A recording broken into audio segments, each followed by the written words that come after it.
बहुत भरोसा करने लगे और मानो उन पे जज्बाती तौर से बहुत निर्भर रहने लगे। अहिल्या को इस बात का एहसास हुआ। 1766 में मल्हर राव रघोबा महदजी शिंड्या के साथ जंग पे निकल गए। रघोबा पानीपत की लड़ाई में अहिल्या पे बहुत। पिताजी, मैंने सती ना होने का फैसला किया है। मैं दूसरों की सेवा के लिए जिंदा रहूंगी। मल्हर राव अहिल्या पे बहुत भरोसा करने लगे और मानो उन पे जज्बाती तौर से बहुत निर्भर रहने लगे। अहिल्या को इस बात का एहसास हुआ। 1766 में मल्हर राव रघोबा महदजी शिंड्या के साथ जंग पे निकल गए।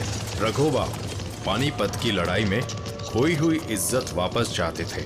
अब हुआ यूं कि इसी बीच घर से दूर मल्हर राव होलकर बीमार पड़े और उनकी मृत्यु हो गई। अहिल्या को इस बात का बहुत धक्का लगा। एक मौत बेचारी अहिल्या, उसपे तो जैसे मुसीबतों का पहाड़ ही टूट गया था। पति, ससुर और बेटे की मौत के बाद होलकर राज्य की सारी जिम्मेदारी अहिल्या बाई पे आ गई थी और ऐसे मौके पे रघोबा ने होलकर राज्य में आक्रमण करने का सोचा। बस फिर क्या था, उसने अपनी सेना को आदेश दिया, तैयारी करो, मुझे 5000 लोगों की सेना चाहिए, हम आज ही निकलेंगे। वहां इंदौर में अहिल्या बाई के एक खास आदमी ने उन्हें बताया कि रघोबा एक बड़ी सी सेना लिए इंदौर पे हमला करने के लिए बढ़ रहा है। शिप्रा नदी तक पहुंच चुका है। मामला मुश्किल था। ऐसे मौके पे अहिल्या बाई ने टुकोजी से मिलने की इच्छा प्रकट की।